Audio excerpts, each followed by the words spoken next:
Here is Mr. Joseph Lee. Good morning, sir. Good morning. How are you doing this morning? I'm doing pretty good. See, you wear your shirt. I put on my bowling shirt because lately my average been 245. For some reason, I caught on fire and everybody said, you need to get into a tournament and win some money. And I did up in Dallas, but I don't know what's happening. I just caught on fire. So I decided to wear my nice shirt right here today. Um, Sorry. let's let everybody know I do bowl, but I'm bowling a lot better than I ever had bowled before. Well, that's good, man. It's good to have a hobby. It's good for your mental health, good exercise for you. And I'm out to come and bowl with you, get my score up to 245. I'm not gonna talk about my bowling average. It's not 245. That's definitely not that where that's at right now. Well, that's not my main average. I've just been cutting up the past month and I average out to that. My main average is 193. But after Okay. this month, it's gonna go up to 200, but I'm good with it. Yeah, well, I'd be happy with 193 Yeah. right now. You got to take baby steps, right? So Yeah. We know this month is mental health month. We know that. I had Martha on Monday and she got real deep on some stuff and everything, which coincide what's going on with everything today with mental health. Then you had the guy with the baseball bat chasing people, and he had mental health, and they knew about it. At least that was off. At least he had a bat. Um, so then there was a young lady up in Chicago went on a rampage with a bat, hitting women with it, only women. And then, like I said, you sent me the message yesterday, another mass shooting. I think this is, I don't know what even put words to it anymore, Joseph. Well, I mean, last time I heard, we had the numbers of I think 25, 229 Mm. mass shootings, and we're only at 183, 180 something days of the year.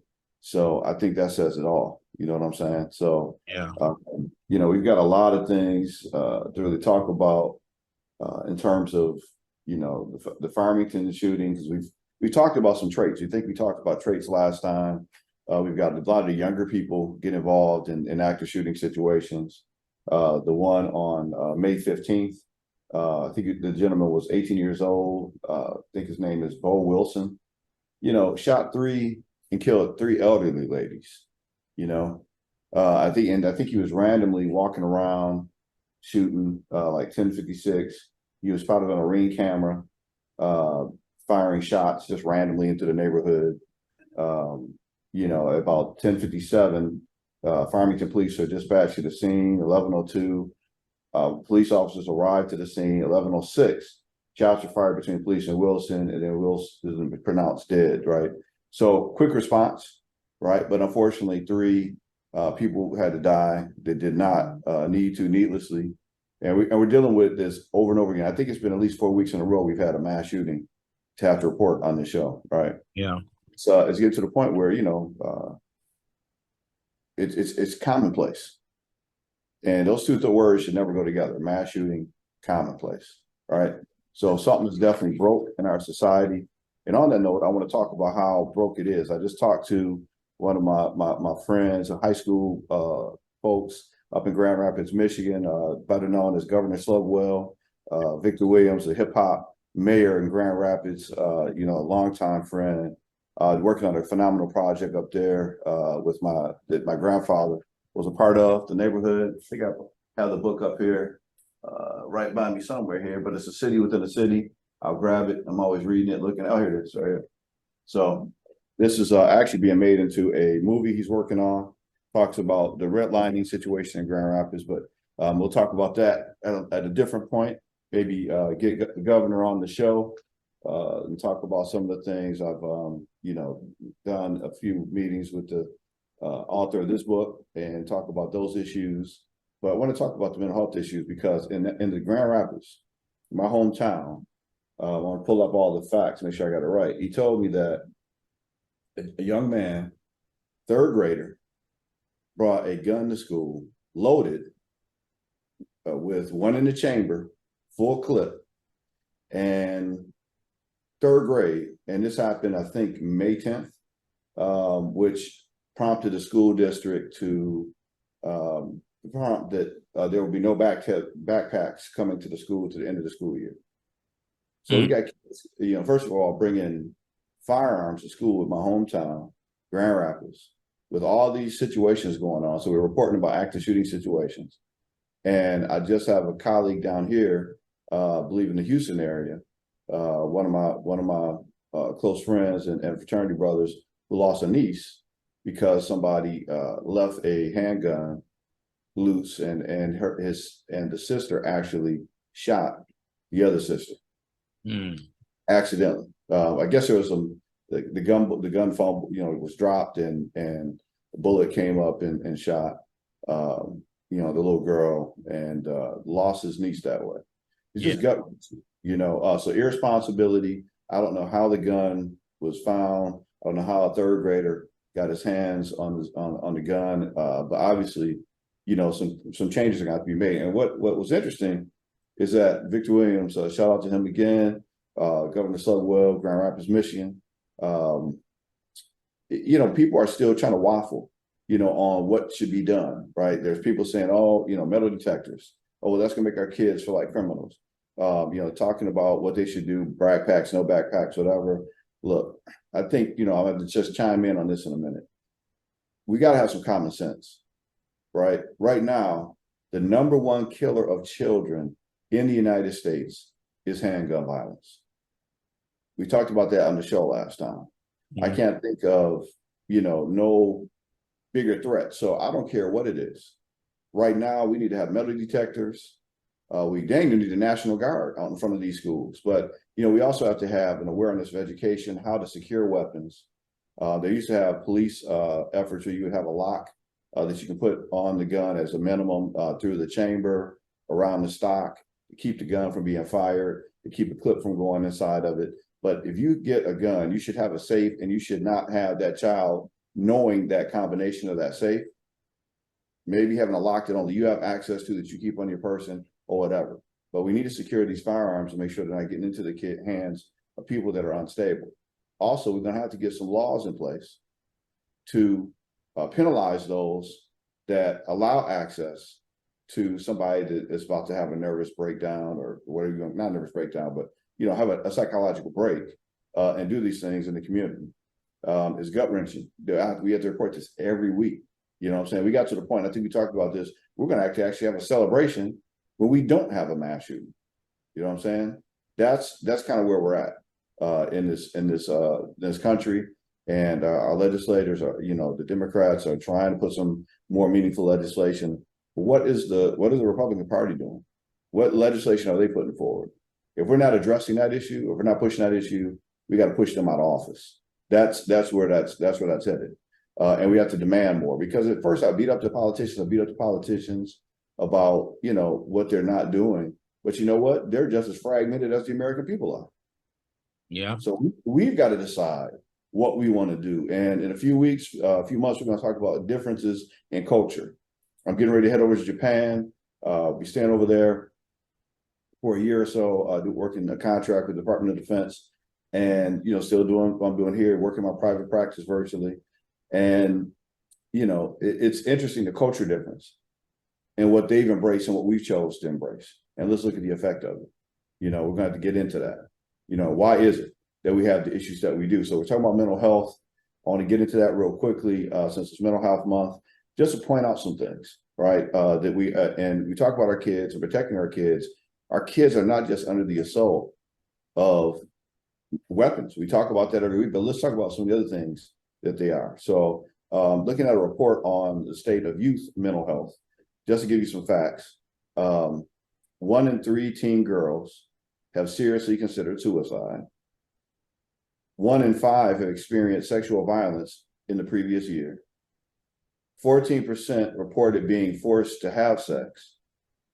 22% of the LGBTQ youth have attempted suicide in the past year. That's 22%. Okay. African American or Black students were less likely to report poor mental health more than other racial groups. Yet we are more significantly likely to have attempted suicide. Okay.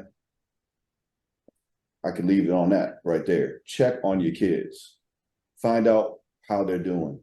Every night you should be having a conversation. We used to do this thing when I was in Grand Rapids. I was working with one of the health agencies up there, and the big push was we did this thing called table talk. And every night the parents would just have that opportunity with their children, just talk about their day, talk about how they're feeling, whatever. And after about a week or so, parents were surprised what topics were coming up. And the kids knew there was at least one time a day that they could have the attention of their parents, cutting off the cell phones, the TV, all that old school, just conversation at the dinner table.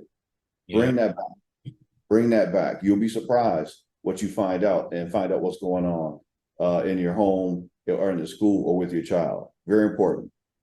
Globally, this is a survey of about 400,000 400,000 respondents from 64 countries. And we've got a lot of different countries represented. Just want to shout out real quick to, we've got Nigeria, Ethiopia, the UK, Bolivia, Ghana. I want to shout out to you guys, India, New Zealand, Taiwan, Zimbabwe, UK, Poland, Puerto Rico, Singapore, Japan. See you soon. Switzerland. Then we've got folks in the United States, Grand Rapids, of course, San Antonio, of course, LA, and all the guys and women that are listening. Just want to say hi and hello. Thank you for listening. Give those shout outs, make sure that everybody knows that we're paying attention to what's going on. But we've got 12%, 18 to 24 reporting having close friends, compared to with 6% of those over 75. So, it's really important to have somebody that you can confide into, and just not having someone to talk to, knowing that, 46% of youth ages 18 to 24 reporting that they're emotionally distressed right now. So you wonder why there's a need for mental health. There's a need for our kids needing help. The rise in teens depression also correlates with the rise of social media. We've talked about that before. But to put a context on it, we've got kids that are coming up. Right now, the stat is nearly 40% of the U.S. students reported having poor mental health during the pandemic, and over half of young people think humanity is doomed. This is according to Psychology Today. You can look at, I highly recommend people get that article and start looking at it. Now, why is it, that youth are feeling that society is doomed? Well, think about it. Mass shootings going on, pandemics going on. Imagine if you were a young kid, a young person, a teen, and you've already gone through a pandemic, you see these mass shootings, what would you think about society? And think about the effects that that's having. Kids a lot of times don't articulate what they're feeling because they don't know how to articulate sometimes those feelings, but also they just kind of keep that within. So now you see why, after going through a pandemic, 2 years, people remember what happened during the pandemic. Kids a lot of times had no access to any mental health services because the school counselor wasn't, they weren't talking to too often because they weren't in school. Those teachers that were investing, and shout out to all the teachers out there that invest in our kids, that are pseudo counselors, coaches that are counselors, that are, the role models in those children's lives. They had no access to those folks. So those mental health issues compounded over those 2 years. And I believe we're seeing some of that play out in society, that because of lack of mental health, lack of access to mental health, now we're seeing these spikes. So what can we do about it? What can we do about it? Well, know that there's some access out there. I've done work on better health. I'm a therapist on better health. I've been doing telehealth since I left Grand Rapids, seeing folks in Grand Rapids still to this day, seeing folks here in obviously San Antonio now because of social media platforms, seeing folks all around the world, and actually doing work with the DOD, of course, traveling around the world, working with folks, but also keeping in contact with my community and doing work in my community, being a CAPA, being a guide right advisor, and being, in contact with our youth. We started, when I came here about 7 years ago, we had about 7, 8 youth that were coming. At one point, we had about 45 in our Capital League program. We were #1 in the country last year, I think second place a year before that, in terms of, our Capital League program. and reaching out and teaching mental health, situational awareness, politics, how to synthesize that as a person of color.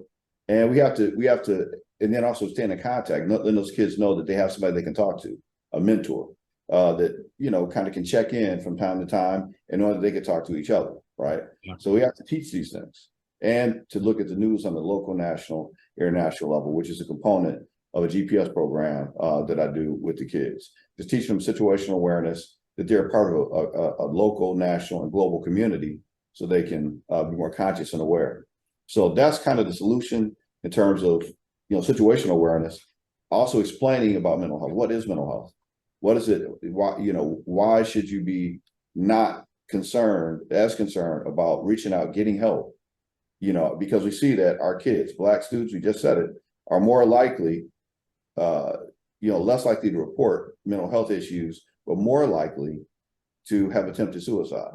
We have to deal with that. We have to address that. We got to talk to youth and know that, hey, every time you look on social media and everybody's happy, everybody's seems like they got something going on, that's fake. That's a fake world. How many times have you seen somebody cry, go through depression, go through something serious on social media? You don't see that too often. So just imagine if you're feeling down, you're seeing everybody else doing good, how's that going to make you feel? It just makes you feel more isolated, more alone, and, it may start pushing you more to suicidal ideation. And that's happening with our kids. So we've got our kids being assaulted psychologically, through social media, through a lot of the images, and we're not even going to get into in this segment, the bullying that goes on. Back when we were younger, you might get bullied in school, but you can at least get home, and you got some peace of mind. But now it's 24 hours, 7 days a week that bullying can be out there, and you got to be mindful of it, right? And just also putting kids on a social media diet. I'd say keeping your kids off of social media completely. There's nothing at 17 or 18 I would want put out there that I'd want to see now that I put at 17 or 18. Yeah. So just imagine, kids are putting things out there at 17 or 18. I talk to them all the time that their 34, 40, 50-year-old self, is not going to want to hear, right? So thank God we didn't have social media back in the day. I can't even imagine, some of the things I'd be focusing on or putting out there that, I don't need a snapshot follow me for the rest of my career. So make sure that your kids understand once it's out there, you can't pull it back. So we got to understand that. And also that's keeping some kids from actually getting to college. The things they're putting on college, I don't know if people know this, but I've talked to, when we take our students and Capital Leaguers to multiple universities, we had a few of the universities. One, I think Prairie View, which is a HBCU, great school, a lot of engineering students, I think the most African-American engineering students in the country come out of Prairie View. So take a look at that if you think about engineering. But one of the admissions directors, which was a new Kappa, he was just real. He said, we investigate people's social media history before we let them admit them completely into school. So you could receive an admissions, say that you're going to college, and then receive a later. Upon further investigation, you cannot be allowed to join the campus this fall. And they may tell you or may not tell you it's because of social media. So something stupid that you put, just maybe out in fun or whatever, showing drugs or guns or whatever the case may be, or just doing something irresponsible, can stop you from going to college. So you got to understand that there's a lot of responsibility that we're handing our kids when we hand them a cell phone, not including the predators that are out there, not including the access to damaging mental health, triggers with bullying, and you know how vicious kids can be. Yeah. Imagine how, and if you don't know, check with your kids, check and see what those conversations are like. Be the CIA, the FBI, the DEA on your phone for your kids, because trust me, you'll be surprised what you find with that. Now, and there's some studies about overparenting, and I think there's some things we talk about that. But the reality is, in this day and age, and to answer your question about bringing metal detectors to the school, whatever, look, we have to do whatever we can to protect our kids. So I think it's good that they're doing something. I think it's crazy that we have a world where you can't bring backpacks, or I think here in Uvalde, they're talking about wearing the clear backpacks. Right. In some of the schools here, at some of the ISDs, they're talking about bringing clear backpacks. Look, we're gonna have to get innovative. And I think we talked about, and I'm going to pull it up here. Maybe you can pull it up. Remember, we talked about not being hard targets.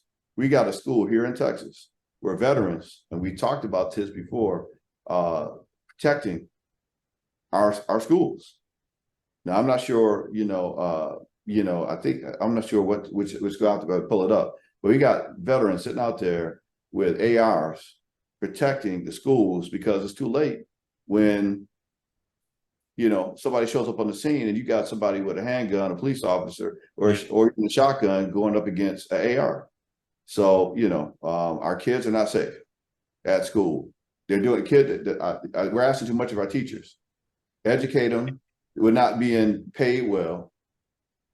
They got to protect our kids, be security guards, bodyguards, and then we deal with the state and federal requirements that they have to teach the kids to a certain standard. Well, that goes against Maslow's hierarchy of needs. How am I going to focus on things up here, self-actualization, focus on the future, when I'm focused on surviving every day? Because we just saw, and I just read from Psychology Today, that most kids feel like humanity's doomed.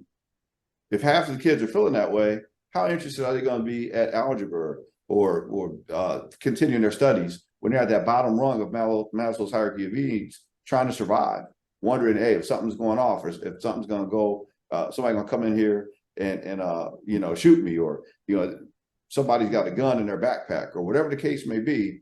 How are they able to focus on education? We've got to get past this point in this country and realize the enemy is not just mental health; it's the access to guns, because the world has mental health issues.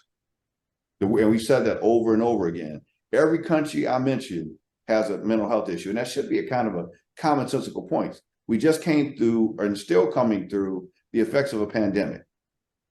Every country suffered anxiety, depression because of loss, grief because of the numbers of people that we lost. So everybody suffered mental illness and depression and anxiety and fears and all the other things that go along with being isolated. But why isn't that we're not seeing the explosion of mass shootings everywhere else? Common sense is real simple.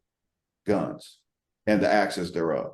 So this misconstrued view of the Second Amendment, which is ridiculous, because the Second Amendment was made somewhere in the 1800s when the technology was a musket. I'll do this demonstration. Boom, one shot. You can easily overtake somebody that takes about 2 minutes to load the next round.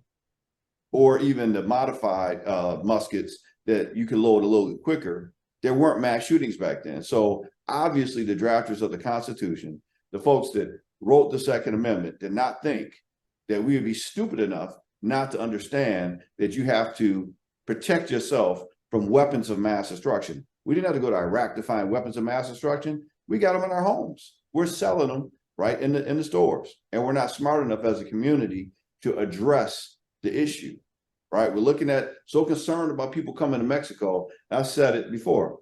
I'm not worried about people coming across the border as much as I am worried about the ones you got here playing on Call of Duty all day, GTA, and not being observed and knowing that you have a weapon in the house, or as soon as they turn 18, can go right out and buy a military grade weapon and go out and run havoc in the community like they just did in New Mexico and time again. Or now we even got third graders, right?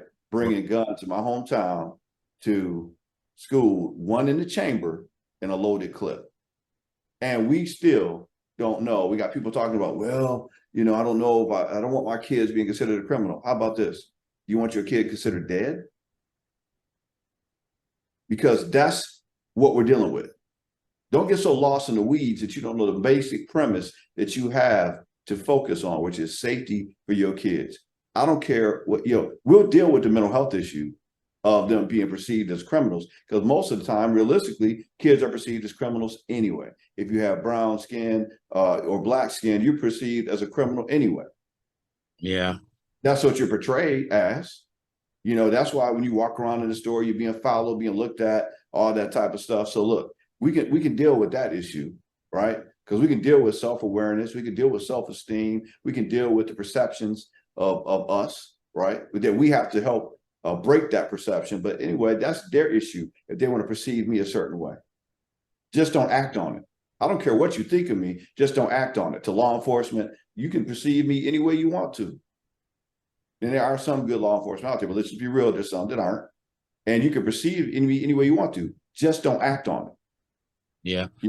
Follow the law, and make sure that our kids are safe when they walk in that school. Look, there's already a lot of schools that have metal detectors. If you protect one child because of a metal detector, it's worth it. Right. And the more of that will happen. But let's understand the concept. If we were protecting our kids at home, meaning that we were educating them on sense of community, on respect of elders. In this case, it's unheard of a child. Can you think of our generation, our age, walking into a community and killing 3 senior citizens? That's unconscionable. Why? Because we had a sense of community. We had a sense of respect. At least in the community I came with, Auburn Hills, you better not be acting crazy out there in that neighborhood. Everybody had the right to discipline you on the spot. Everybody knew you. Everybody knew your family. Your family knew everybody, and you cared about each other. You might not have got along with everybody, but you cared about everybody because you had that sense of community. I don't know where that's gone. All I can tell you is we got to bring that sense back. It's harder to shoot your neighbor when you know or love your neighbor. And I think that's the word, to love your neighbor as thyself. We got to get back to some of those foundational premises that we say we trust God, but I don't know. To me right now, it looks like we trust guns, and we shouldn't, because we're not stable. Look at the United States as a client. Let's just look at it as one person, right? Uh-huh. If we were just one person as a community, at this point, we as a community, as one, not as a community, but as one person, we would not be able to have access to a firearm. We're unstable. Think about it. If the United States was one person, just one person, with all the things that are going on, we wouldn't be able to, we would not render ourselves able to have this responsibility unless you are in the military.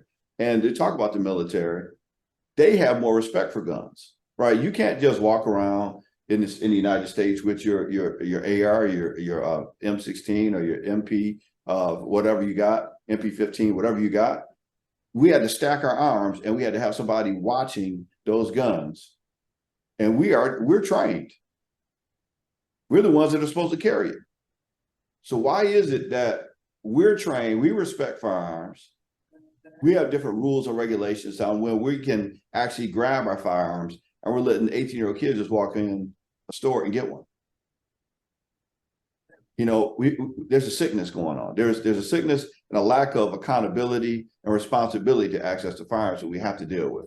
We see the mental health issues that are going on, and that's a whole other discussion on why we have so many mental health issues going on. But we also compound that with the access to firearms, and we have a disaster that's playing out that's going to have to be addressed. And we've talked about it on the show many times. Why do we end up here? Why are we here with so many mass shootings, so many problems in the community? Well, look, it all boils down to those 3 things we talk about: greed, fear, and phobias. Yeah.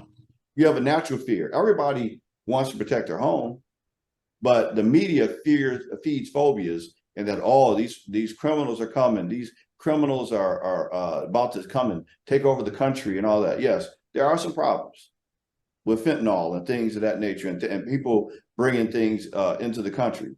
But I dare say the majority of people that are coming to the country are coming to look for opportunities. They're trying to work. They're trying to have a better life. And that used to be on the marquee, on our country. I mean, the Statue of Liberty, some people have even said it's kind of crazy. David said they want to give the Statue of Liberty back and close the borders, right? Yeah. Now that the certain individuals have come into the country, now you don't want other kind of people coming in. Come on now, we can accommodate, and sending people to DC, busing people to Washington, all that. I think we've got to get to this point too. And I talk about community.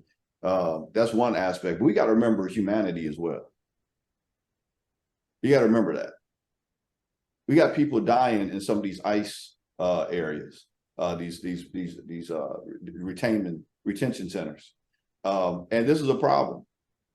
One thing you look at as, wow, the United States, people, what's going on in these other countries? First of all, that so many people are leaving those countries and coming up to the border, working with people like, working with countries like Mexico, South America, to help them resolve their issues so that so many people aren't coming to the United States. How about that? You know, maybe we work with our neighbors instead of, you know, criticizing and focusing on neighbors just overseas, like Ukraine. You know, maybe we can focus more on our own continent, our own area. Right. And so many people won't be coming up there. Why don't we invest in their communities, or help to invest in their communities, create work opportunities in their communities, so that they're not coming up to the border. But we're not thinking along those lines. We're thinking of it, us, them, and they're coming. I don't think they're going to stop coming. So what can we do in those communities to help out? How can we build relationships, business partnerships, things of that nature, so that people can be successful in their own country, so they don't have to rush here? We got to start learning how to think outside the box.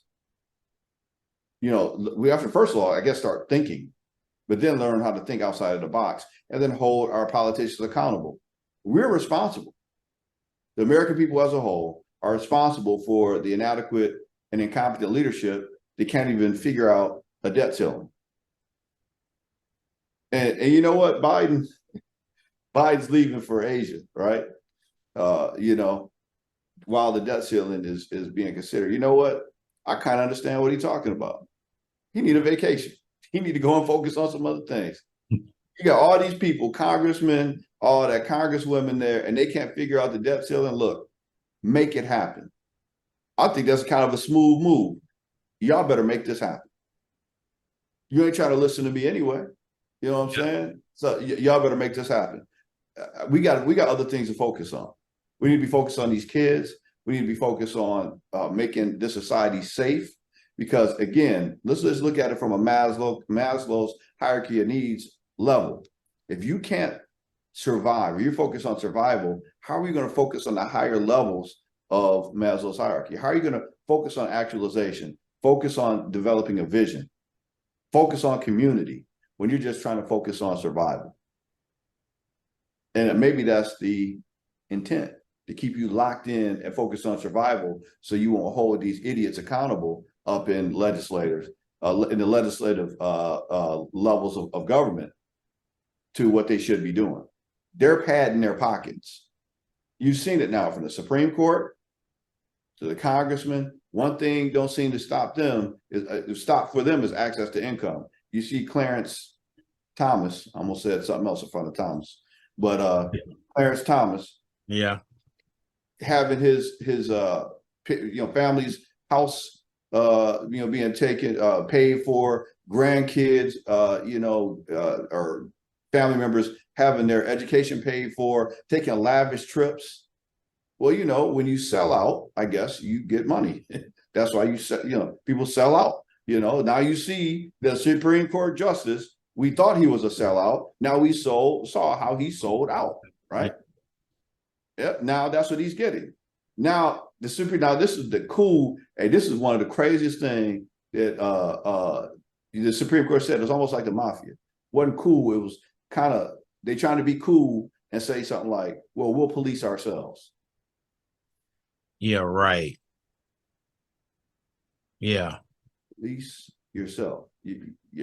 And don't think, and here's the thing, okay, Clarence Thomas, he got exposed, but you don't think there's other justices that aren't being bought and sold? You don't think there's other politicians we know are being bought and sold? Come on now. They're padding their pockets. We down here struggling. But see, as long as we down here struggling and fighting amongst each other, they're good. They're good. They're good. Because you know that you're not going to do anything. So the move is, if I get you so confused with false information, false media like Fox, that just paid the $787 million, And also false media on the side of CNN, who had the lunatic on the news, gave him a platform to speak, which was absolutely one of the worst journalistic decisions that CNN has ever made. I don't care what the CEO said. You don't give a lunatic that's looking for attention a platform. What are you doing? So whoever is working at Fox News, get your mind right. You know, we need to be more concerned with what's coming out there, truth and facts, because we know mental illness is out there. So you let somebody who's mentally ill, that used to run the country, that tried to run the country into the ground, that said he's going to release the people if he gets elected again out on a pardon for January 6th. You're going to let this person have a platform that was considered more valid, maybe slanted to the left, granted, you know, but you still give them a platform. Irresponsible, ignorant. Yeah. You got to do better. That's a part of that greed. You're more interested, and you can't tell me it wasn't because of ratings. That's why they tried to say it's journalistic integrity.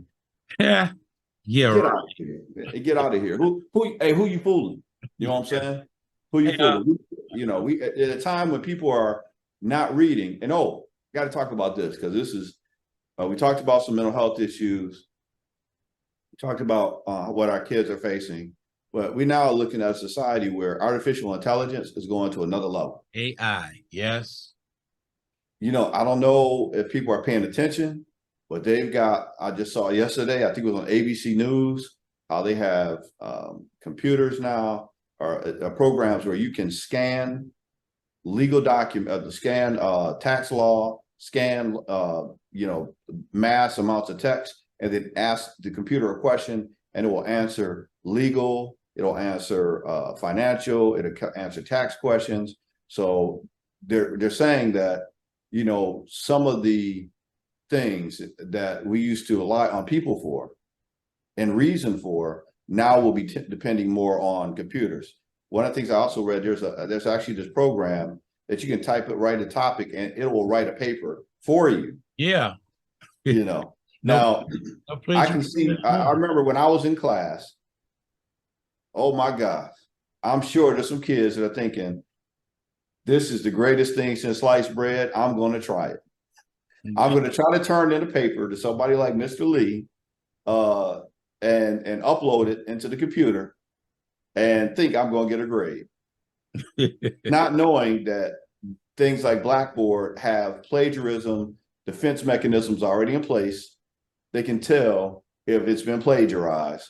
And when you do that at school, not only are you going to fail the grade, you might get your butt kicked out of the college for plagiarism. Exactly. Okay. And that's just one part of it. Also, the other part of it, I think people have to realize, is what's the danger of having, there's so much technology that it can think for you. Well, I think that's the problem. We already having a problem thinking. That's why our politicians are able to do what they're able to do, because we're not figuring out how to hold them accountable. But if you lose the ability to reason, use critical thinking skills, then we're in a lot of trouble. Yeah. We're in a lot of trouble, because if anybody that's been to college and, that bottom degree, that bachelor's degree, there's one below that had an associate's degree. So at the associate's degree level, they're just trying to kind of give you some general knowledge, let you know, help you to figure out your skills, figure out, where you want to go in college a little bit. At the bachelor's level, they're saying, okay, you've declared your major. They're going to give you the subject matter, and you have to master a level of competency at the bachelor's level. At the master's level, you have to be able to pull from all your prior education and start presenting your own knowledge and wisdom and critical thinking skills. So now you cite what they've written, but then you add your own reflections and thoughts of those theories. So the problem is we're going to have people locked at lower levels of education because they don't have the skills to become creators. Why is it that we can have a talk show and talk about so many things that are going on? Because we both have critical thinking skills. We're not just regurgitating facts. We're actually analyzing putting theories together, and then hopefully causing people to act on things, not just regurgitate and memorize facts that people think are facts. But we already know that previous politicians have put out alternative facts. So if you're getting alternative facts and you're barely understanding how to process the facts, what's happening in your mind? You're being able to be misled, have a distorted thought process, because you're not able to develop those higher level critical thinking skills. Does that sound familiar? Does that sound like the society we're in right now? I think so. That's why people watch so many of these news information. They have so much information, they don't know how to separate the crap from the common sense to develop vision and elevate their thinking. So when you're living in a delusional mindset, we talked about this many sessions ago, where we said you're following one person blindly, regardless of the fact. What do we call that? You know what we call that. What do we call it? I questioned you about that on one of our shows a long time ago. Cult. Yeah, it's a C word. Yeah, it's cult. It's a cult. Right. So that's what, you know, I would argue a lot of these folks are. They're cult followers of a lunatic. Yeah. Lunatic. You know what I'm saying? Who doesn't care? And think about a cult. Reason doesn't matter, because they've already subscribed to an irrational process. So sometimes, you know, you have to break the process. And that's what happened in Waco. Isn't it interesting that 45 went to Waco to have one of his rallies? Yeah. And he tried to say that as, you know, that's an example of police aggression or the state taking over. But what were they taking over? A group of people that had decided that they were a state. Like, you know, they're going to defend and, you know, themselves and protect themselves and come up with their own ideologies and own ways. And, you know, like my wife just put on here, better not drink the Kool-Aid. That's not fun. Yeah. But that's real. I'm trying not to laugh. That's not funny, because a lot of people lost their lives. Our person is somebody who lost a family member in that situation, right? And I forget the gentleman's name, unfortunately, that had people drink Kool-Aid in the cold, and so many people died. I remember Jim Jones, right? A horrible situation, but it shows the dangers. Yeah. Groupthink, and it's actually a phenomenon. People can look this up. Groupthink mentality. You know, it's something that happens to the brain when you're in a group of people, and sometimes it can be a good thing. When you're watching a movie and you're watching something funny, you know, you're watching Kevin Hart. If you like Kevin Hart or whatever, and you're in a movie theater and everybody starts laughing, it just makes it, you know, more enjoyable. You start laughing. It's funny. Then you get home and you watch that movie and you're like, that really wasn't that funny. But when you're in that group, it can cause you to develop that group mindset, right? That can happen in bad ways too, right? When you're in a group of people and they all believe a certain way, you want to be associated with that group, unless you're knuckleheads like me, you, and Glenn. You think for ourselves and have fun, but we all know how to think in an individual way. And go, oh no, I'm not subscribing to that, because I see where that's going. I see what that's about. I see what that's connected to. Yeah. All right. So we have to be able to challenge ourselves to not fall into that mindset. Okay, we got some questions. What we got? We got questions, and we also have comments in here. Boy, you got everybody riled up this morning, Joseph. Oh, that's good. That's good. Tiffany Savin said, social media is our babysitters now. False images and narrative, you know, to our youth, and which is true. Martha, real talk. We need this healthy dialogue with our children. Tiffany again said the stakes are high related to education, job security, and you know, I'm asking your Facebook, social media info application now. I mean, they're just coming in left and right. But here's one question for you. This is from a young lady here in San Antonio named Sydney. Hey, Sydney. That my daughter? Is she up there? She did not have any kids right now, Joseph. Hey, wait a minute now. Where is my daughter on this thing? Okay, go ahead. I'm sorry. This is a young lady said she's got two kids. Mhm. She's I scared know. to death what's going on in the school systems now. She wants to bring them home and educate them at the house, but yet they will not have that interaction with other kids. She is Mhm. torn apart because mental health, she said, is she feel that yet she's got some form of mental health with the pandemic came along, and Mhm. that's what happened to our kids back then. What can I do? Because right now I'm torn about taking my kids out of the school because of danger and teach them at home. When I teach them at home, there's no interaction with other kids. Mhm. That's a very good question in terms of interaction. I think what people need to look into is how a lot of these schools, homeschooling was going on before the pandemic. And it's something actually I have to be honest, I consider my child, my daughter Sydney, which is interesting because her name is Sydney. But I had looked into this before, and we talked about that social aspect. Well, if you look at a lot of the homeschooling, there are homeschooling communities where a lot of kids are being homeschooled, but they also have different activities like sports, music, all the things that are taken out of a lot of schools.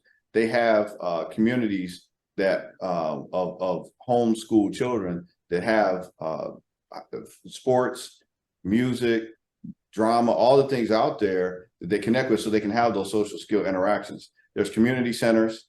There's places where you can take your kids to get that social interaction. And what I like about that is it's more control, right? You have more control over what type of interactions, what type of social functions. It is different, but then again, you got to look at it. Unfortunately, for a lot of schools, do you want the socialization that your children are getting in some of these schools? The images, the dress, the mentality of, I don't want to say hip hop, but the rap culture and how it puts how the misogynistic material that it puts out there, meaning negative perspectives of how to treat women and how women should treat each other, the mean girl scenarios and all the things that you have to deal with in school. Yes, there's something to be said is that we have to let our kids be exposed to some of that so they'll know how to deal with adversity in life. But right now, I completely understand taking your child out of school until we get control of this situation, and just know that there are multiple opportunities and I can help look at some of those, but you can look up the homeschooling communities where you have all of those assets that are there that you can connect your and plug your children into for the sports and for the you know art and music and the extracurricular, which and not just when they say extracurricular, I think those are core curricular things, because you never know, we might have an artist, we might have a musician, we might have an athlete, so you need those things, but actually a lot of those things are cut out of school. What about shop? What about back in the day we used to have wood shop, mechanics Yeah, classes. mechanic. We used to have all those things where you could actually come out of high school with a trade. We need to, there's schools out there, tech schools out there, and there's some here in San Antonio that you can go and your child can start learning a trade, but you kind of cafeteria style pick some of those things.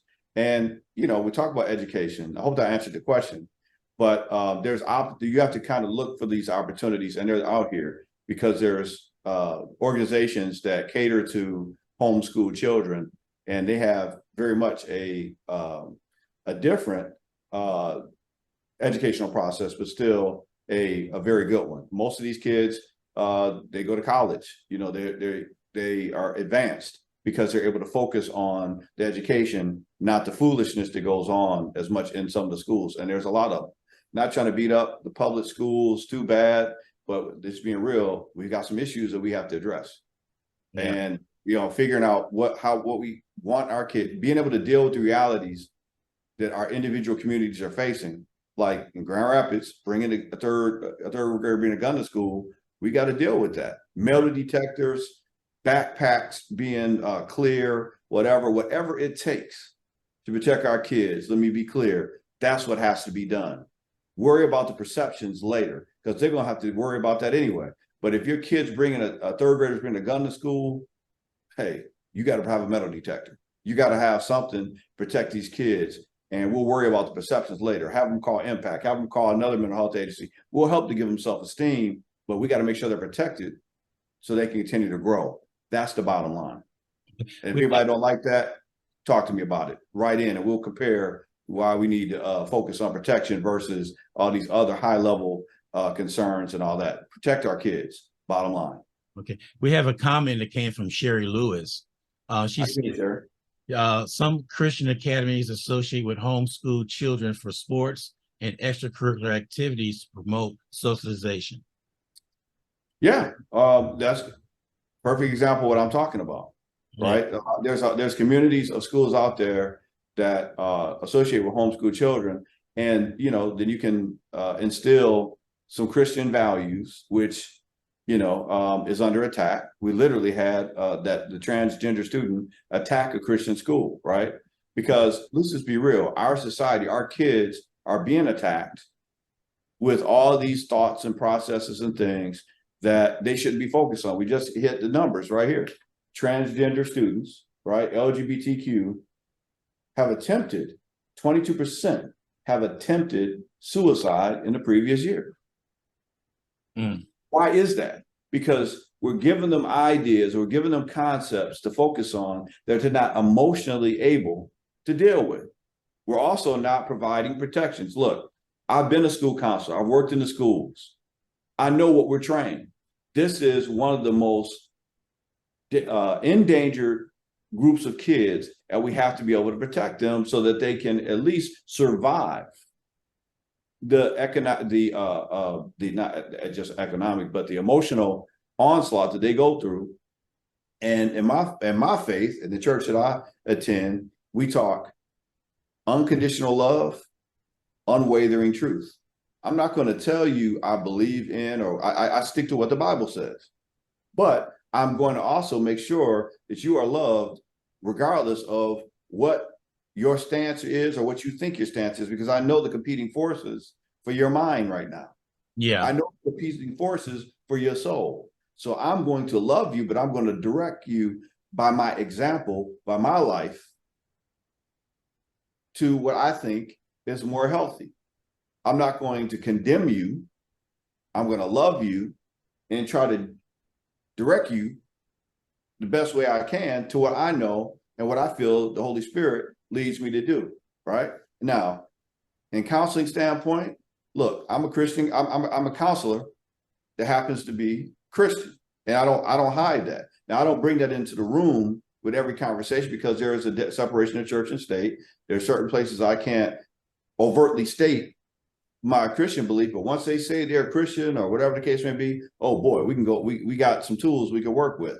Right. But my example, how I carry myself, how I move, should resemble Christianity. The fact that I'm married, that I'm a good father, that I'm carrying those traits that have helped me to make me who I am is because of largely my faith. So when you exemplify those things and you talk about those things, you're telling, saying, hey, I do go to church or whatever. Kids are looking for your actions. Why do I say this at the end of the show? Your actions speak so loudly, I can't hear a word you're saying.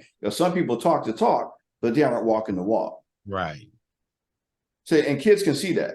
When you come in the room and they can tell you don't really care about them, or you're not, they do the background and say, oh, is he married? Does he have kids? We listen to too many people that aren't walking the walk.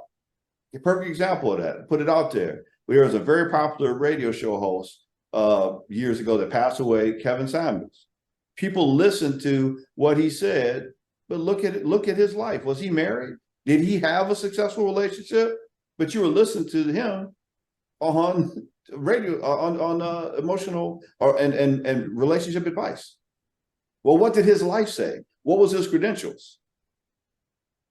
We're asking those questions. You were just following the trend, right? Instead of following the education, following the evidence. And that's the problem with our society. We follow the sensational, not the rational. We follow the bombastic, the ridiculous. But the folks that we should be paying attention to don't speak so loud. They're moving, but they're living. Their life is their example. So we have to learn how to be observant. Like back in the day, told kids, listen twice as much as you talk. That's why God gave you 2 ears and 1 mouth. Listen, Yeah. observe, right? And pay attention to the evidence. Back in the day, the mothers in the church, they would set somebody down that was talking. That wasn't living like anything. You know, but I'm talking about some old school church folks that they knew your life. They knew what was going on. And then you sat up in church trying to testify, they would set you down like, oh, my baby, you ain't living like nothing. Sit down. You know, a elder try to say something like that nowadays, you might have a fight up in the church. You know, that's where we're at right now. We got to get back to that community, get back to that wisdom, get back to that sense of common sense, because it's not common anymore. You know, I'm gonna go back on that Grand Rapids thing. To have to debate if you need metal detectors at a school, when a child brings a gun to school at 3rd grade, stop it. Yeah. Stop it. Whatever it takes to protect the children, you do that. That's it on that, you know, and that's our politicians. That's everybody else. We got to get to that point where we hold these folks accountable. Now, right? you brought up politicians. I have to jump in on this one. We had somebody who was not supposed to win mayor in Jacksonville, a Democrat. She won. You had the state of Pennsylvania had their local elections. I tell everybody it happens at the local election. All the backers who backed Trump, none of them were elected. This is a trend I feel that's going to continue to go on because, like I said, we got to hold our politicians accountable for what's going on. Sick and tired of them sitting there saying, "Oh, it's mental health. It's mental health." Yeah, but how did they get the gun? You know, and see, they don't want to answer that question and to pivot off something else. I hate doing this to you, but I do it all the time, right? All right. All the time. I want to talk about it was What time we got, Rob, before you pivot? We got plenty of time. Yeah, right. Okay. I put a half hour to the side, another half hour. I know it. I know. Go ahead. It was that guy in New York, ex-Marine, who chokehold and killed that guy. Oh, Lord. And now he's up for manslaughter. In Kentucky, it was security guard tried to stop a shoplifter, punched him, did all that, and then he turned around and shot him as he was leaving. He said he was feared for his life. Well, you wasn't feared for your life when you was wrestling with him and all that. Found out he never had a knife, but yet they did not. It went to the grand jury. They refused to indict him.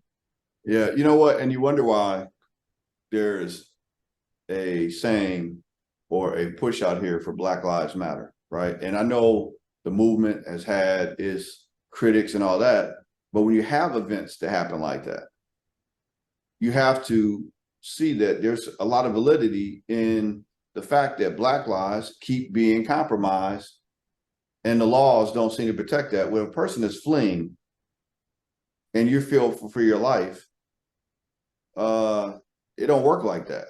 Anybody that's got a CCW like I do, know there is a definite recipe that you have to have before you use lethal force. And it seems like that line seems to be a little general when it comes to taking our lives, right? So that's a shame in the law. Yeah, that can happen. Now I get it. You shouldn't be shoplifting, okay? I get it. But you don't shoot somebody leaving after shoplifting.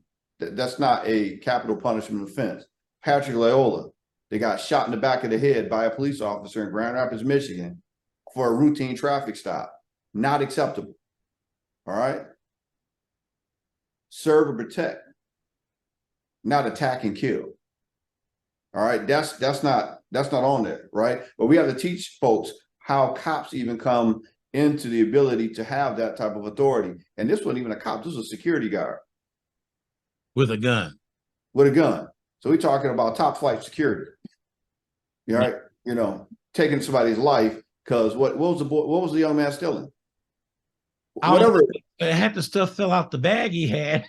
He So came back, he walked off. So enough said. We gotta understand. And again, this wild west culture of shooting us and us shooting ourselves. We got to be real about it. That's a whole other conversation. yeah, We have to teach ourselves and love ourselves enough to know we matter. And we definitely still have to hold people accountable, law enforcement and otherwise, or security guards that feel they can take our lives unjustly. Period. They have to be held accountable. So from what I heard, there's going to be a lawsuit. Yeah, they need to tax that man's family, and they need to tax Walmart or Walgreens or wherever that man was to make sure that those policies are enforced. So you don't engage. Whatever he's stealing. Look, Walgreens got it. Write it off. You lost some bubble gum. You lost some some detergent. You lost some candy, whatever the case. But this man still has his life. And then let law enforcement do his job. You probably got his picture on the camera somewhere. Go arrest him. And hopefully he won't get killed then. True that. But again, we just got to look at this thing for what it really is. But I do want to go back a little bit. I just want to touch base on. I'm seeing some of these comments now. I figured out how to use it. But again, my wife was talking about schools and what they can do in terms of helping with what we're dealing with, active shooter situations and bullying. So she's talking about bringing kids wearing uniforms, which I think is a good idea. Yeah. Let them know about their Facebook and social media use. We already talked about that. I really think the kids need to be off of all social media, especially middle school and elementary. And if they are on it, they need to be monitored while they're on it. High school, I really think, we already know what high school is about. I really don't think children should be on social media in high school. I'll just be honest.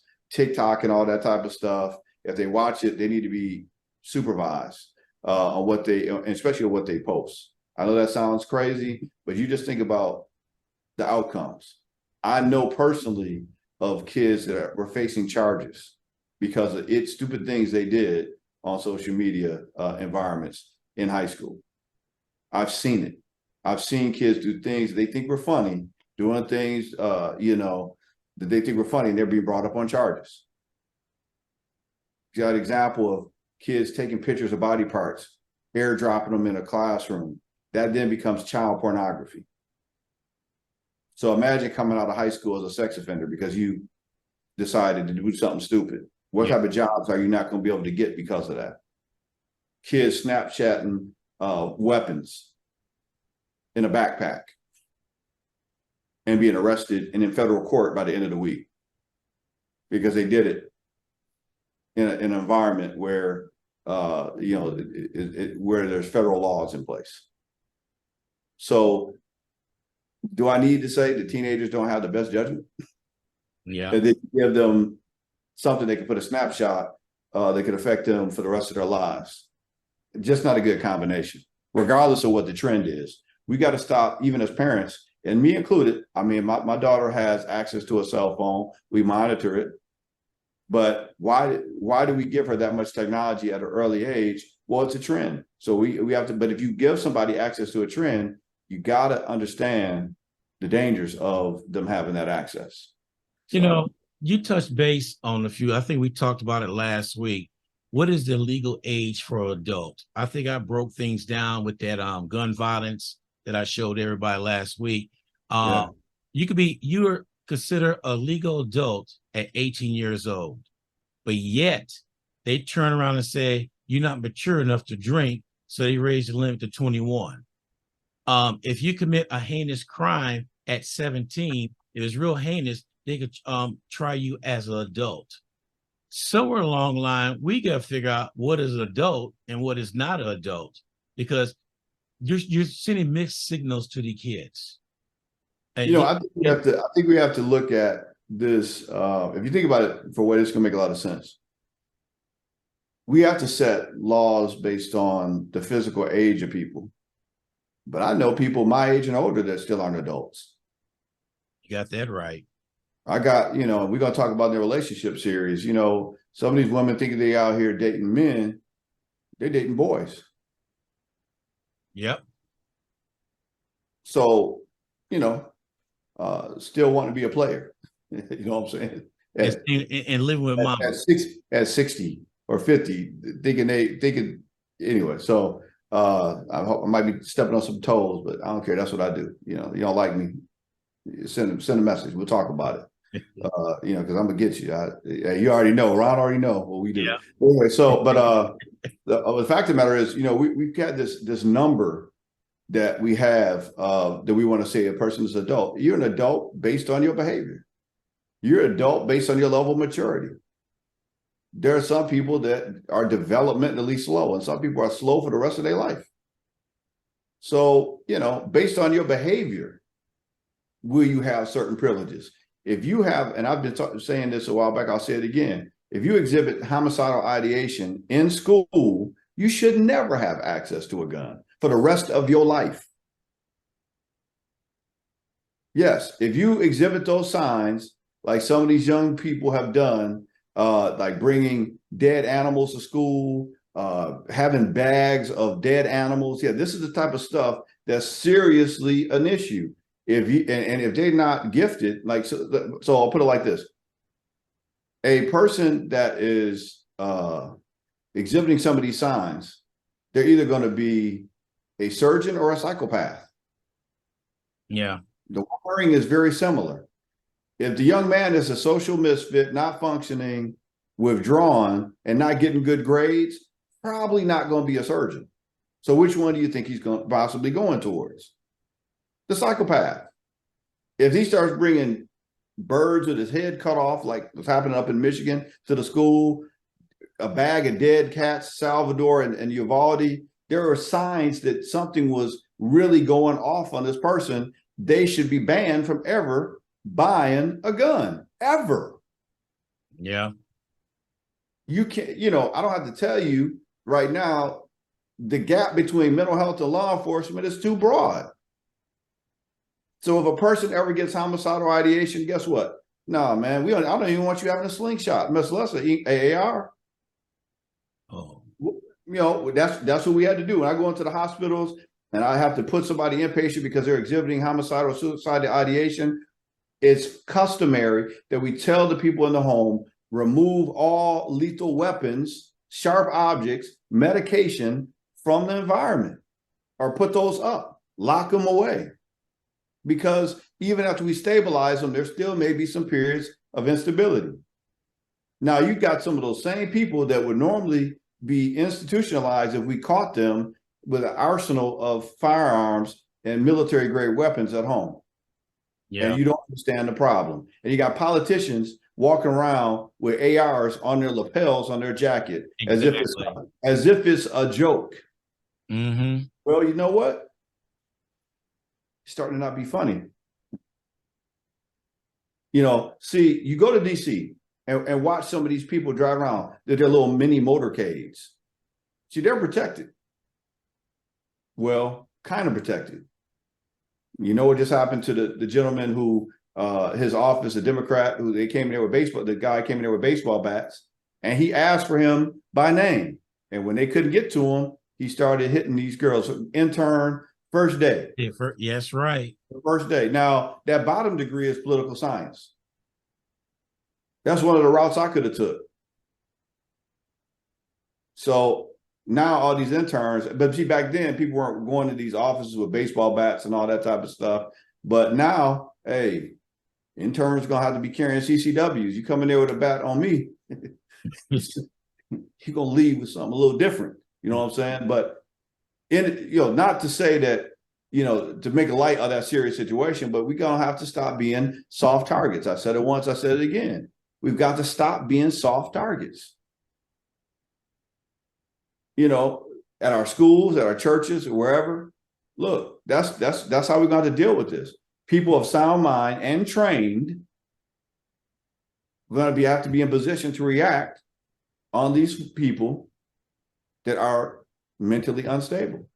That's where we're headed. And the road is not going to be a perfect one, and the road is not going to be a pretty one. Exactly. But you got to know when you pull out, like when you pull up like that unfortunate, I had to call it lunatic that pulls up with a vest talking about the right wing. What do you call it? The right. What do you call it? The supremacist desk guard. The white. I forget it was RD something. Yeah. Vest is a white supremacist vest, and he's Latino.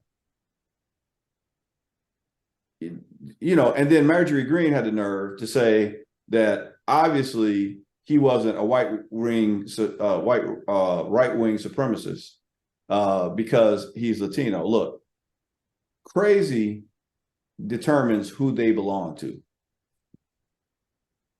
It don't matter what is going on. There's a lot of people that identify however they want to identify. We already know that in a binary community that also a non-binary community that also applies to the mental health community. This man put on a vest, he radicalized right wing something and goes to a mall and starts shooting up people. Yeah. Well, the fact of the matter is, I don't care what your psychotic break is. I don't know. We don't know what you decide to adhere to. And by the way, we know that he had did some rants against women, rants against Black folk, that he went and acted on it. Whatever your psychotic break is, we got to be able to react and deal with that. And we got people in the community that are stepping up and doing that, like that school. And we got to find out where it is in Texas. So I had it on the strip here. But that these veterans are standing out there with AR protecting the school that their children and grandkids are going to. Right. But no active shooters at that school because they're not a soft target. They're already on scene. So some of these places, stores, churches, whatever, we're going to have some rapid response teams put in place and trained, right? Don't think teachers should be it. Especially some of the teachers I've seen with them glasses. Come on now. I don't want to need you out here trying to shoot no AR. Yeah. You know what I'm saying? We need to have some, we got to have some people to respond, trying to put a little levity in there, a little joking, but this is not a joking matter. I take it very seriously about our kids, about our communities, and what we need to protect. Yeah, years ago when I called myself while I was teaching, on Fridays, we used to have rap sessions. That's what we called it then. And the kids would speak out, they would talk to me, and I was shocked some of the things they were telling me what was going on in their life and stuff. So I sat down and I told them about the Big Bang Theory. This is one of my ideas about the Big Bang Theory. So work with me on this one, Joseph. I said the Big Bang Theory. Anybody know what the Big Bang Theory is? Oh, yes, Mr. Gordon. That's when I said, no, that's not it. Oh, well, it wasn't this. I said, no, that's not it. That's not it at all. So what is the Big Bang Theory? Okay, the Big Bang Theory is this. That's that giant pop you hear. And that's your head popping out your butt. Realize you're going to start being held accountable for all your actions. And they just looked at me and said, I said, yes, some of y'all would never have that pop because you don't want to be held accountable for what you're doing. I mean, I broke it down like that to them so they understand. I know it's a little bit unorthodox, but I got people attention that way. Yeah, well, all I'm gonna say about that is it's valid that a lot of folks still, as a country, we need to take our head out of the sand or other places, as you so eloquently put it. You know what I'm saying? But the fact of the matter is, a lot of teens, I love working with teens, man, because their view of the world is slightly delusional, right? But it's still good because sometimes you see that idealism that hopefully we have to fuel. We have to allow that idealism, because that idealism is where hope comes from. Hope comes from. The fact that I gave this statistic that says that almost half of the youth feel that humanity is doomed, that's a scary thing, because if at 17, 18, you've given up that Yeah. it's going to get better, and you're seeing kids being killed. See, we're not thinking about the effects of that. These kids are going to grow up seeing things that we never saw before. They're growing up in the world being exposed to things that we have never had to consider. And now add the AI, they won't have the reasoning ability to actually think through how to get to the hope, how to make realization. You know, Dr. King on the back of my wall had a dream, and he pushed for that dream to become reality. Some would say we've allowed it to become a nightmare in a lot of respects. When you lose the ability to reason, you lose the ability to have vision, direction that you want to push people in. That's why that lower ring of Maslow hierarchy is very dangerous, because you allow yourself to be put in a situation of learned helplessness where you stop trying. Yeah. Protect our kids' ability to dream, protect our kids' ability to survive, protect our kids' ability to know their history so they know what they belong to, so they don't fall into thinking, I'm talking about our brown kids, that they feel like they can be a part of a white supremacist group. What the hell? I'm sorry I had to say that. Yeah. But this person is an immigrant, and he put on a right-wing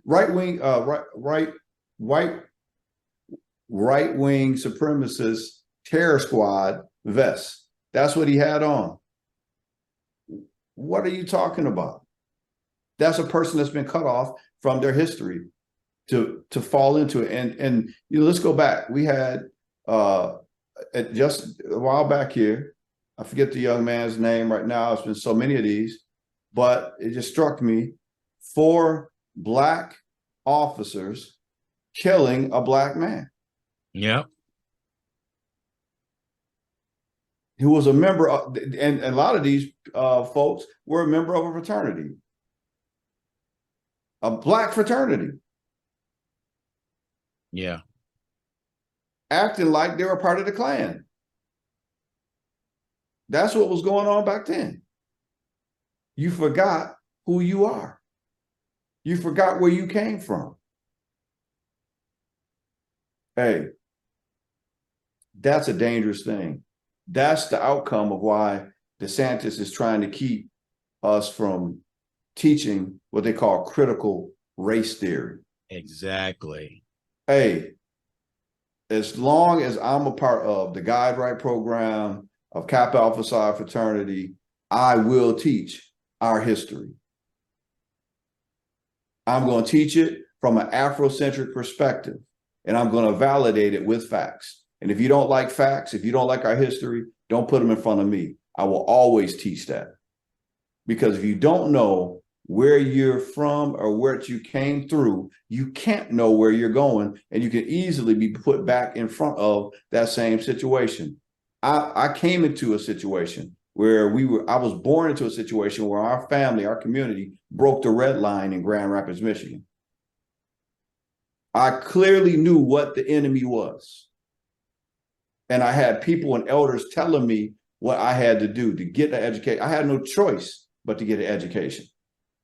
It wasn't even an option in my household. You're going to college.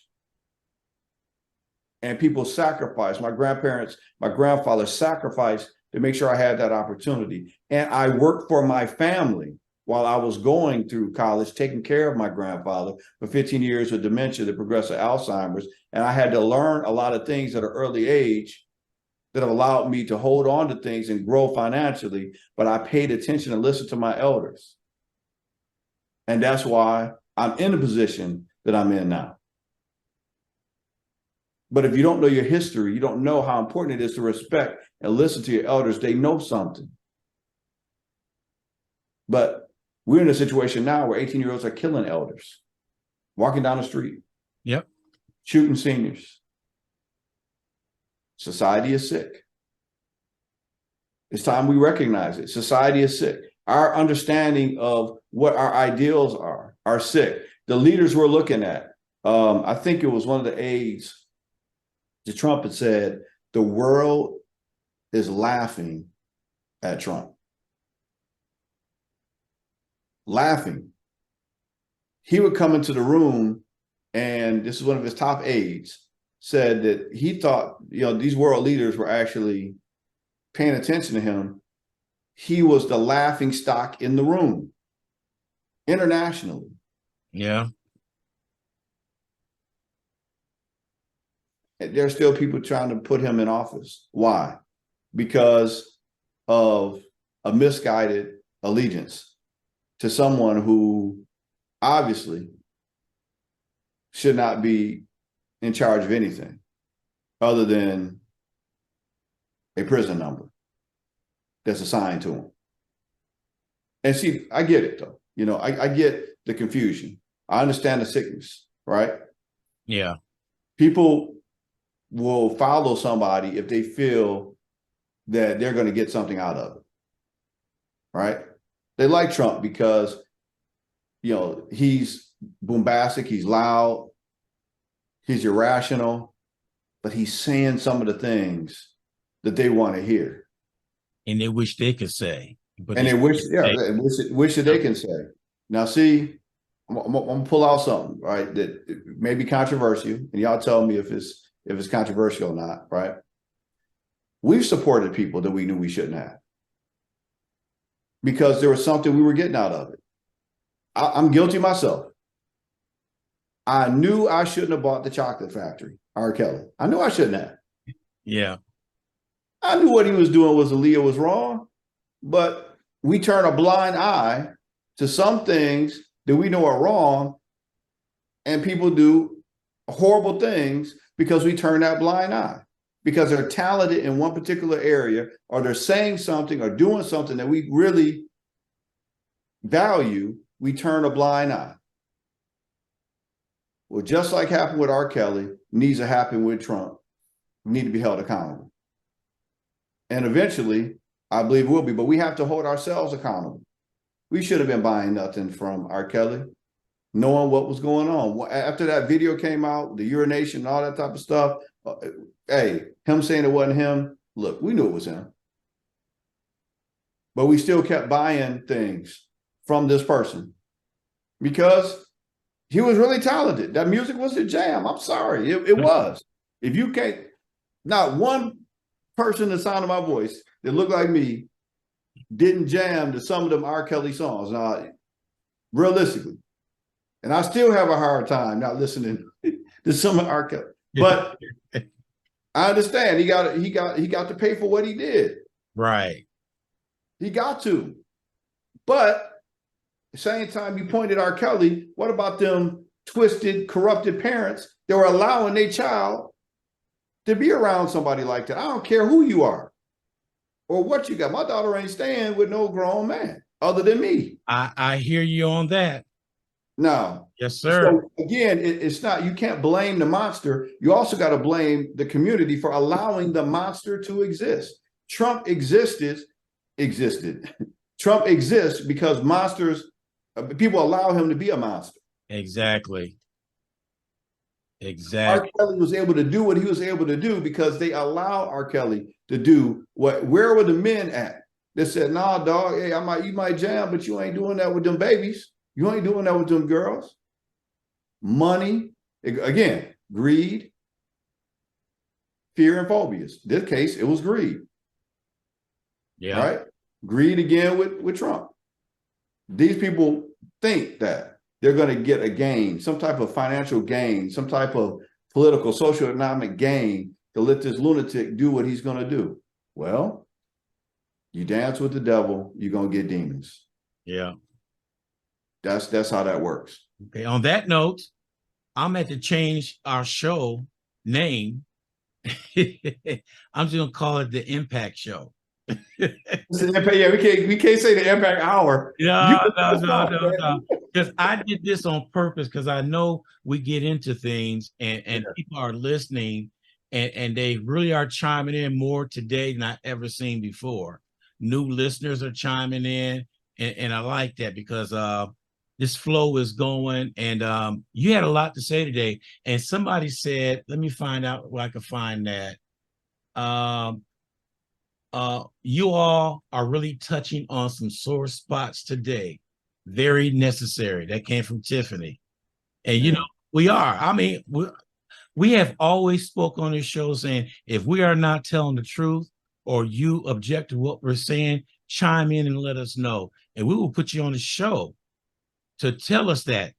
We haven't had one yet. Wow. Well, I'll tell you what, because they know we do our homework and if we put it out here, I can back it up. And I want the debates, but I'm gonna warn you, Be I real. can go there. Yeah, I'll go there with you. If you come into the war room, you better bring some tools. But I want to end on this note because there's some kind of some things I want to point out about mental health. The state of our youth and mental health is pretty serious. And it's very important to have some close friends and family. We have a San Antonio family here that is very near and dear to our heart. But I just think of these youth, and just it'll give you some examples here.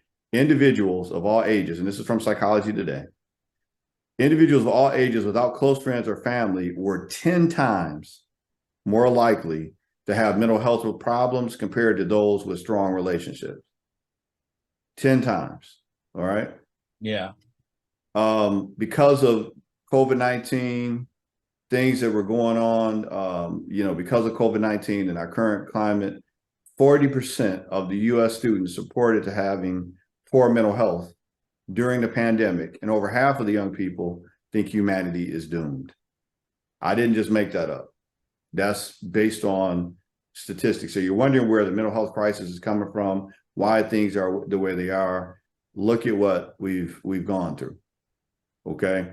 Notice that Black kids, our kids, African-American kids are more likely to have attempted suicide and not talk about it. So what do you have to do? Talk to your kids. Check on them. They are not okay. They may appear to be okay. They are not okay. They don't have the outlets that we used to have. Remember, we used to be able to go outside and play. How often is that happening? So sit in front of social media, sit in front of video games all day, not having social interactions is not healthy. It does not give them the coping mechanisms and skills they need to survive. So we've got to check on our kids, especially our kids of color. That's what the numbers say. So I want to end on that note with Mental Health Month. I would be remiss if I did not talk about this situation and why we have such a great team at Impact, life coaches. And sometimes it doesn't have to be a clinical counseling. It can just be a mentor. That's why I'm bringing on so many qualified life coaches so they can talk to somebody that is at a high level in their profession, high level in their career, and are capable and competent in this area. You don't have to be a clinician to have a positive impact. Just having that positive relationship with somebody can keep you from being depressed and go down that spiral of ending up with suicidal, homicidal ideation. So we've got to attack this on all fronts, identifying what is it about mental health that helps deal with this situation to keep people from harming themselves and then also from arming themselves. Right. And we have to neutralize both sides of the game to win, because it ain't a game. It's essential. If you don't protect your children, you're failing as a community. You're failing as a country. And you must protect the kids, as Malcolm X would say, by any means necessary. Metal detector, backpack, investigate, helicopter parent. Hey, like I told you, and not only am I a helicopter parent, I'm a Black Hawk. I come in hot. Let me find out something's going on with my child. Let me find out something's going on with your child. I'm known as a bully buster. I'll get in there, find out, and hold accountable who's doing what. They can cause this child to go and grab access to a firearm and come up and shoot up the school. Yeah. Amen. Okay, that's really what this is going down to, and this is what the data is showing us is going on. So either we're going to act on it or get acted on. And my mindset, if you know me, I'm proactive. That's right. Identify the threat, neutralize it. Period. That's it. That's what we got to do. The threat is our mindset. The threat of these access to these weapons. The threat are parents that aren't thinking things are serious until they become serious. It's too late. The damage is already done. So we got to make some changes. So, and again, as we always end the show, your actions speak so loudly, I can't hear a word you're saying. All right. Thank you, Joseph. I appreciate that talk today. And I'll get back with you because I got to look at some stuff that's going on because this thing just ignited. You just flashing everybody. So it's a good show Hey, today. good. On that note, I'm gonna let you handle it. I'm out. All right. We'll talk to you later, Joseph. Yeah. Bye bye. Bye bye.